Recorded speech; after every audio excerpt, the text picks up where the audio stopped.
Welcome back to watching Corporate Eye. 8K Miles is up in trade today on back of the new acquisition. The company is to buy US-based healthcare tech advisory company Cornerstone for $10.3 million. Let's discuss this further with Suresh Venkatachari Chairman and CEO at 8K Miles. Good morning, Suresh. Good to have you on the show. Congratulations on the latest acquisition. It's a Georgetown, Connecticut-based company. Can you take us through? I mean, you've mentioned in a release that it's $10.25 million. The outgo.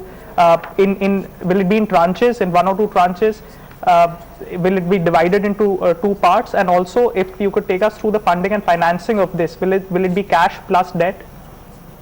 Sure.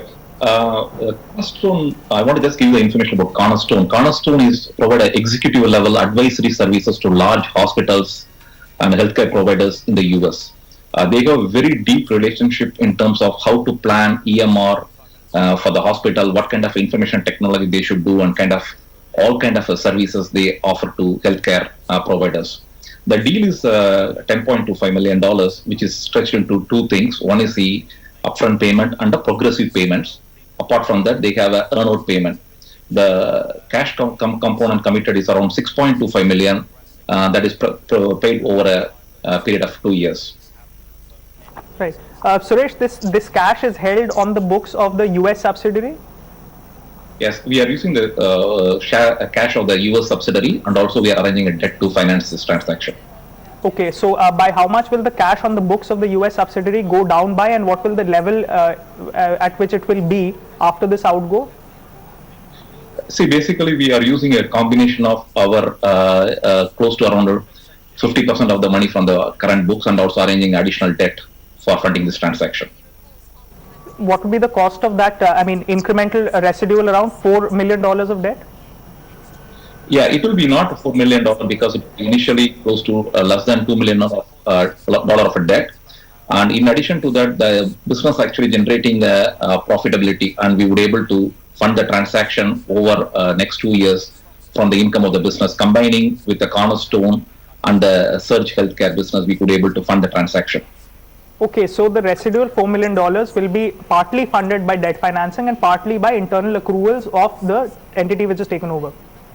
Yes, sir. Okay, so around $2 million is what you say will come by way of that. Okay, let's talk about the revenues of Cornerstone. I mean, you say that they have 45 active clients in the healthcare space. So I'm assuming that there'll be a lot of revenue retention, and these must be clients who have some longevity, and they must be plowing back of those revenues as well.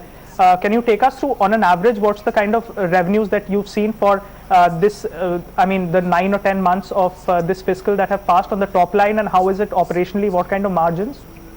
The Cornerstone consistently maintains their growth actually, and they are doing close to around $10-11 million in sales right now.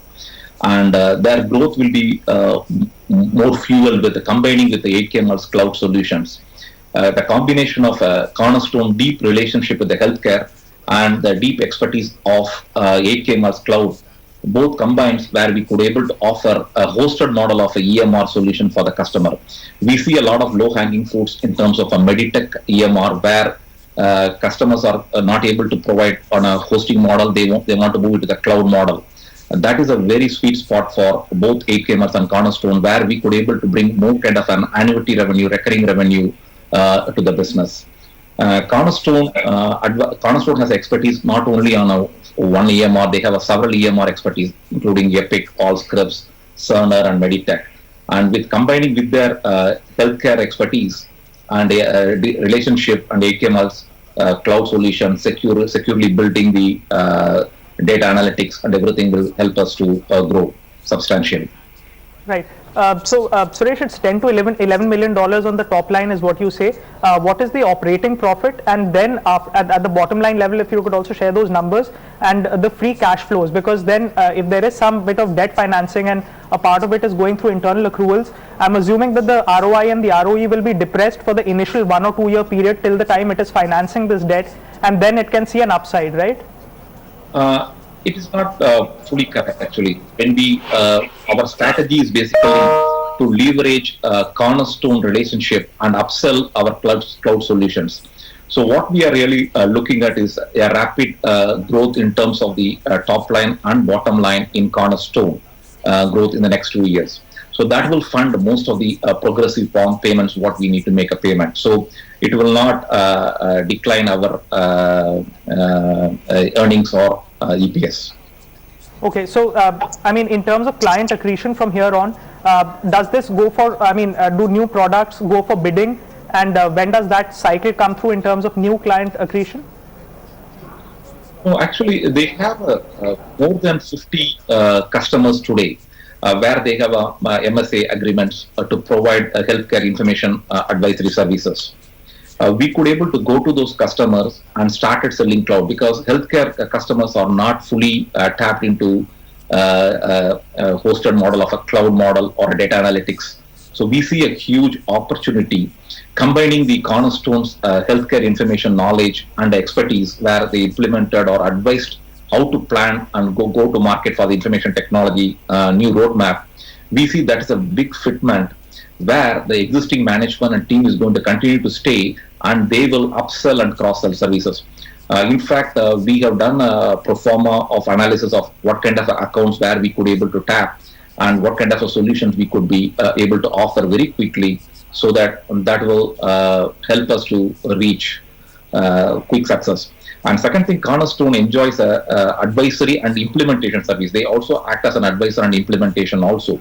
So that gives us an advantage where they could able to recommend a good solution which is working in the market. And we are in talks with various EMR providers to offer this as a cloud services. Right. Suresh, after the US elections, the only two pockets of concern that have emerged is one is IT and one is pharmaceuticals. I mean, this acquisition has an overlap on both. It's IT solutions for healthcare services. In terms of these client budgets, have you seen any trend of a little subdued or held back client budgets as far as these 45 or 40 clients are concerned for Cornerstone?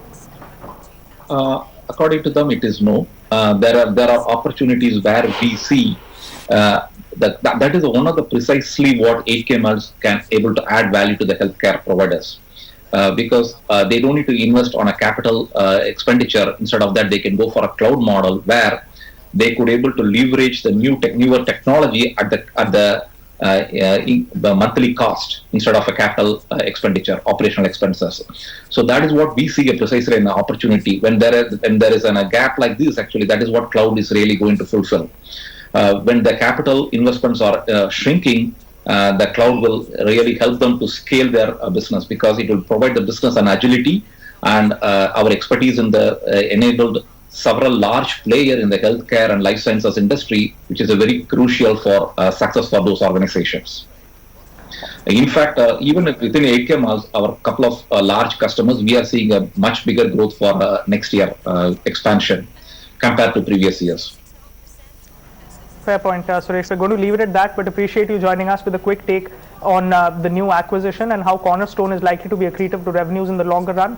How much of it is being financed via debt, internal accruals, and also via cash that will go out, around $6.5 million in the first tranche. The stock is up 4.9%. We'll take a very quick break. On the other side, we get you an exclusive conversation with Glenn Saldana, CMD at Glenmark Pharma.